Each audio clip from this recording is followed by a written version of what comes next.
Magandang umaga mga kahuan, narito na ating ulat panahon ngayong araw sa Pilipinas. Kasalukuyan itong habagat o mahinang habagat ay aking nabanggit kanina ay nakakaapekto sa western section ng Mindanao. Samantala, yung ridge of high pressure area o yung extension mismo ng high pressure area ay nakakaapekto pa rin sa may Luzon at ganun din po sa Visayas.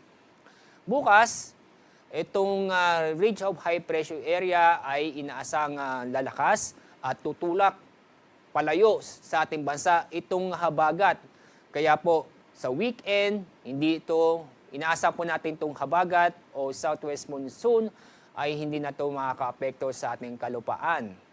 Kaya sa weekend, itong buong bansa ay makakaranas po ng mainit at maaliwalas na panahon maliban sa mga isolated na mga pag-ulan. Mula ngayon hanggang sa weekend ay wala po tayong inaasang mabubuong sama ng panahon, low pressure area o bagyo sa Dagat Pasipiko o sa loob ng ating Philippine Area of Responsibility. Sa malaking pong bahagi po ng Luzon, maliban lang po sa Palawan, ay inaasahan po pa rin natin na magiging mainit at maliwalas ang panahon, maliban lang po sa mga isolated na mga pag-ulan. Mataas pa rin po ang temperatura na naaabot ng 34 degrees Celsius dito sa Metro Manila.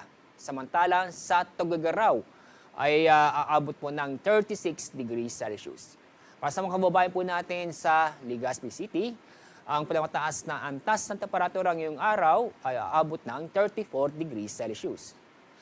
Dako tayo sa lalabing bahagi ng ating bansa. Yung pong mahinang habagat o southwest monsoon ay nakakaapekto po sa may western section ng Mindanao.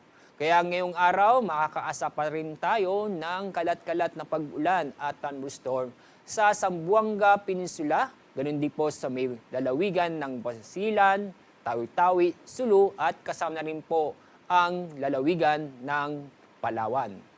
Samantala, itong buong Kabisayaan at itong lalabing pong bahagi po ng Mindanao, inyong mapapansin, ay magiging fair weather po tayo. Kusan, bahagyang maulap hanggang sa maulap ang kalangitan. Maliban lang po sa mga isolated na mga pag-ulan sa bandang hapon o gabi dahil sa localized thunderstorm.